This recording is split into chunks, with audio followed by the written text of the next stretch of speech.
Que la grâce du Seigneur Jésus-Christ, l'amour de Dieu et la communion du Saint-Esprit soient avec vous tous. Amen. Le texte pour notre méditation est en fait toute la lecture de l'évangile de Luc, mais on va lire les versets 18 à 21, qui est le cible de notre pensée. Jésus lit du prophète Ésaïe. « L'Esprit du Seigneur est sur moi, parce qu'il m'a consacré par onction pour annoncer la bonne nouvelle aux pauvres. Il m'a envoyé pour proclamer aux prisonniers la délivrance et aux aveugles le recouvrement de la vue, pour renvoyer libres les opprimés, pour proclamer une année de grâce du Seigneur. » Ensuite, il roula le livre, le remit au serviteur et s'assit. Tous ceux qui se trouvaient dans la synagogue avaient le regard fixé sur lui. Alors, il commença à leur dire: « Aujourd'hui, cette parole de l'Écriture que vous venez d'entendre est accomplie. » Voici la parole du Seigneur. Veuillez vous asseoir.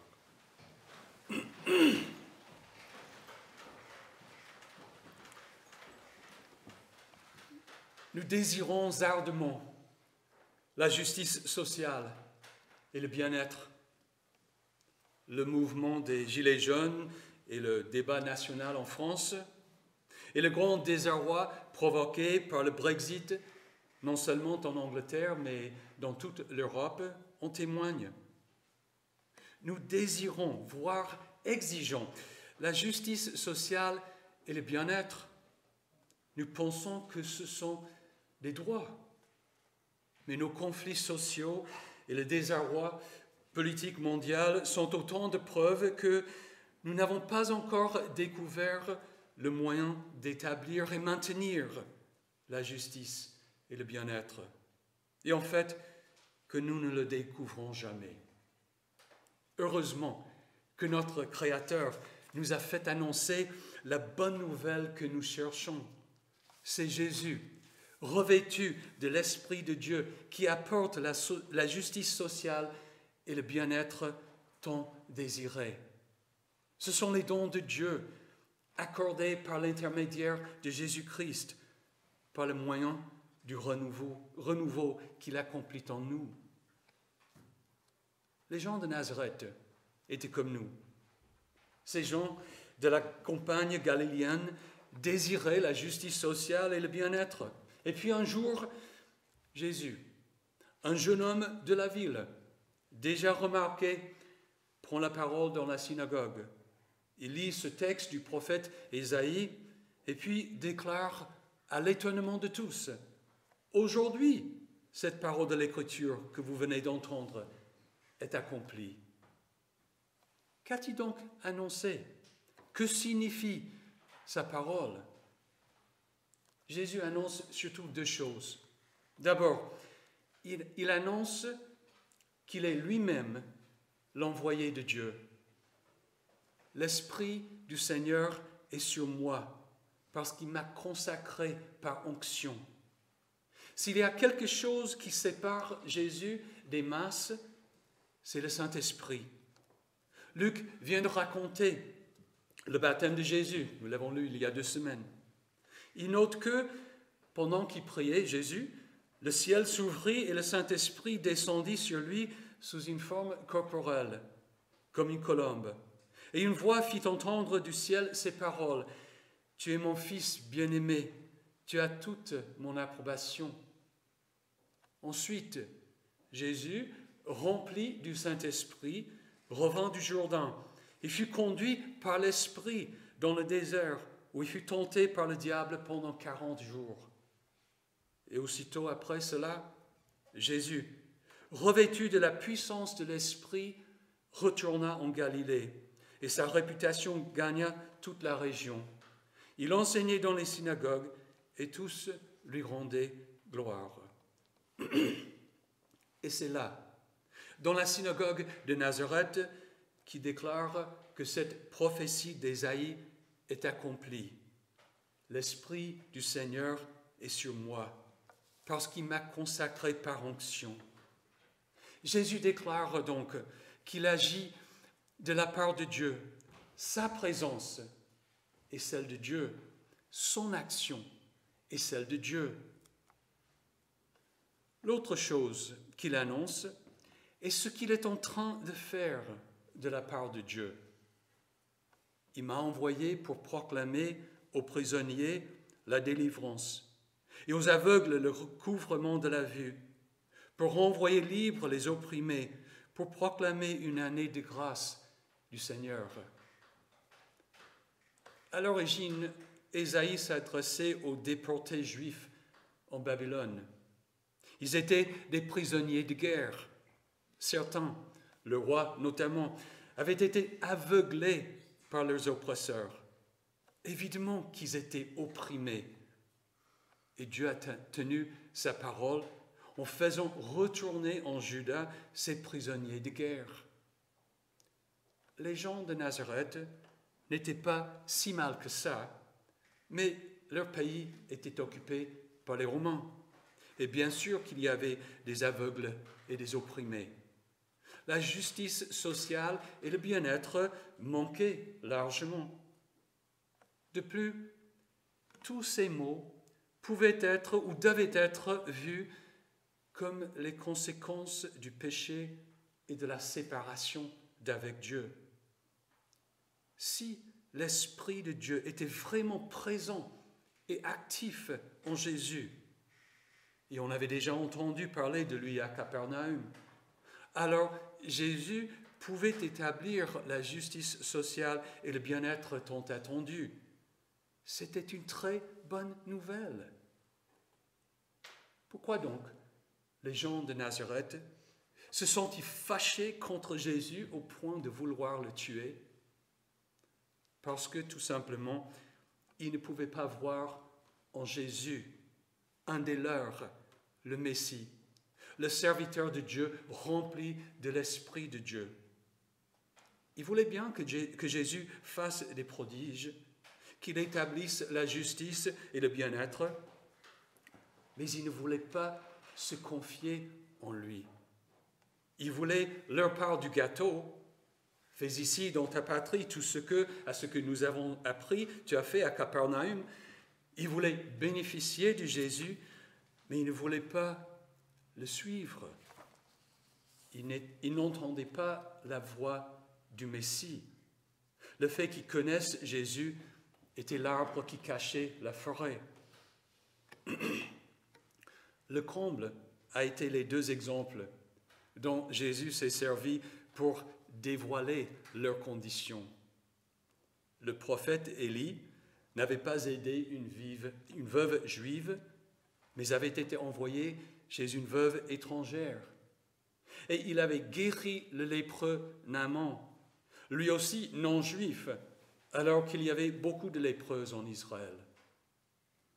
C'est exactement l'horreur et l'indignation qu'éprouveraient les Juifs de Jérusalem lorsque Paul leur dirait que Jésus l'avait envoyé aux non-Juifs. Non, ce n'est pas admissible de prendre le pain des enfants pour le jeter à leurs chiens.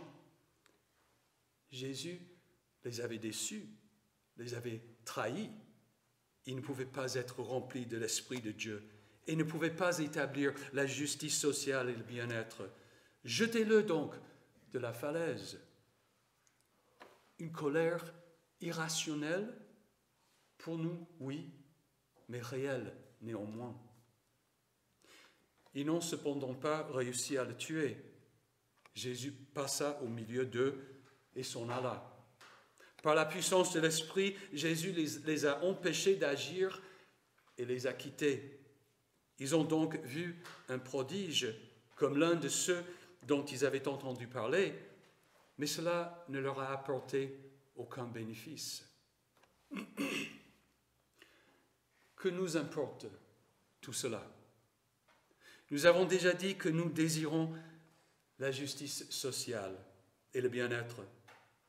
Lorsque nous nous sentons prisonniers d'un système injuste, d'un système par exemple où 26 personnes détiennent autant de richesses que la moitié de l'humanité, lorsque nous ressentons une oppression économique et politique qui nous prive du bien-être, lorsque nous ne recevons pas les soins médicaux dont nous avons besoin ou sommes en chômage, nous revendiquons la justice n'est-ce pas? Et comment l'atteindre? En cassant des entreprises et des monuments des grandes villes? En sortant de l'Union européenne? En construisant un mur entre deux pays? Désolé, mais ce ne sont là que des illusions. La seule façon d'établir la justice et le bien-être pour tous, pour toute l'humanité, est de nous réconcilier tous avec notre Créateur. Nous devons être restaurés à son image et bénéficier de sa présence parmi nous, comme au commencement. Jésus seul fait ça. Lui seul peut dire « L'Esprit du Seigneur est sur moi parce qu'il m'a consacré par onction pour annoncer la bonne nouvelle aux pauvres. Il m'a envoyé pour proclamer aux prisonniers la délivrance et aux aveugles le recouvrement de la vue, pour renvoyer libres les opprimés, pour proclamer une année de grâce du Seigneur. » Jésus nous annonce cette bonne nouvelle afin que nous nous confions en lui. Mais c'est beaucoup plus que dire « je crois en Jésus ». Nous confier en Jésus veut dire demeurer en lui et nous laisser conduire par son esprit. Et comment faire ça? Il est principalement question de demeurer dans l'instruction, dans l'enseignement ou la doctrine de Jésus. Avant de raconter cet incident à Nazareth, Luc nous informe que Jésus, revêtu de la puissance de l'Esprit, retourna en Galilée et sa réputation gagna toute la région. Il enseignait dans les synagogues et tous lui rendaient gloire. L'activité principale de Jésus était l'enseignement, l'annonce et l'explication de la bonne nouvelle. Pourquoi? Parce que c'est l'enseignement qui nous forme. C'est par l'enseignement que le Saint-Esprit nous renouvelle l'intelligence. Un miracle est un signe, mais pas une fin en soi. C'est un moyen pour attirer nos regards sur Christ. Un miracle, une guérison par exemple, ou même une résurrection, ici dans le temps, est aussi temporaire. Lazare est mort une deuxième fois. L'enseignement, par contre, nous conduit dans toute la vérité et à la vie éternelle. La parole de Christ forme en nous la pensée de Christ. C'est l'instruction de Christ qui crée en nous la foi qui sauve, qui justifie et réconcilie. En effet, dit l'apôtre Pierre, vous êtes nés de nouveau, non pas d'une semence corruptible, mais d'une semence incorruptible, grâce à la parole vivante et permanente de Dieu. Comme des enfants nouveau-nés, désirez le lait pur de la parole. Ainsi, grâce à lui, vous grandirez pour le salut. C'est en demeurant dans la parole de Christ que le Saint-Esprit nous conduit tous. C'est pourquoi Paul dit aux Corinthiens, ce que nous venons de lire tout à l'heure, Dieu a établi dans l'Église, premièrement, des apôtres, deuxièmement, des prophètes, troisièmement, des enseignants.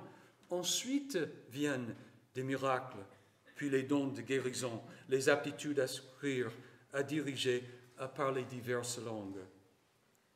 Que font les apôtres, les prophètes et les enseignants? Ils annoncent et expliquent la parole de Christ. À notre baptême, nous avons reçu le don du Saint-Esprit. Mais l'Esprit n'est pas une possession que nous pouvons manipuler à notre gré. Il fait des miracles, des guérisons et signes quand et comme il le veut, lui. Mais ce qu'il veut toujours pour tous est que nous demeurions attachés à Christ. Demeurions en Christ, car c'est grâce à Christ, par son intermédiaire, que Dieu nous rend justes et ainsi nous accorde la justice sociale et le bien-être. C'est le fondement de toute l'instruction morale de la Bible. Jésus dit par exemple, « Aimez vos ennemis et priez pour ceux qui vous persécutent, afin d'être les fils de votre Père céleste. En effet, il fait lever son soleil sur les méchants et sur les bons, et il fait pleuvoir sur les justes et sur les injustes. Si vous aimez ceux qui vous aiment, quelle récompense méritez-vous? Les collecteurs d'impôts n'agissent-ils pas de même? Et si vous saluez seulement vos frères, que faites-vous d'extraordinaire? Les membres des autres peuples n'agissent-ils pas de même? Soyez donc parfaits comme votre Père céleste est parfait. » Pourquoi et comment agir de la sorte? Parce que vous êtes des enfants du Père céleste. Son esprit habite en vous. Paul nous enseigne la même chose, de la même façon. Si donc vous êtes ressuscités avec Christ, recherchez les choses d'en haut, où Christ est assis à la droite de Dieu. Faites donc mourir en vous ce qui est terrestre, l'immoralité sexuelle, l'impureté, les passions, les mauvais désirs et la soif de posséder, qui est une idolâtrie. Ainsi donc, en tant qu'être choisi par Dieu, saint et bien-aimé, revêtez-vous des sentiments de compassion, de bonté, d'humilité, de douceur, de patience. Supportez-vous les uns les autres, et si l'un de vous a une raison de se plaindre d'un autre, pardonnez-vous réciproquement. Tout comme Christ vous a pardonné, pardonnez-vous aussi. Jésus est venu pour nous apporter le salut. Cela signifie, entre autres choses, la justice sociale et le bien-être. Nous ne verrons pas une parfaite justice, ni un parfait bien-être dans le temps, car tous n'ont pas la foi. Mais imaginez notre condition si personne n'avait la foi. Cependant, un jour, au retour de Christ, nous serons séparés des méchants et des incrédules, et alors régneront la justice et le bien-être. Alors sera accomplie entièrement la bonne nouvelle de Jésus. L'Esprit du Seigneur est sur moi, parce qu'il m'a consacré par onction pour annoncer la bonne nouvelle aux pauvres. Il m'a envoyé pour proclamer aux prisonniers la délivrance et aux aveugles le recouvrement de la vue, pour renvoyer libres les opprimés, pour proclamer une année de grâce du Seigneur. Les gens de Nazareth ne l'ont pas compris et ont rejeté le prophète. Apprenons de leur erreur et accrochons-nous fermement et en permanence à Christ. Amen. Que la paix de Dieu, qui dépasse tout ce que l'on peut comprendre, garde votre cœur et vos pensées en Jésus-Christ pour la vie éternelle. Amen.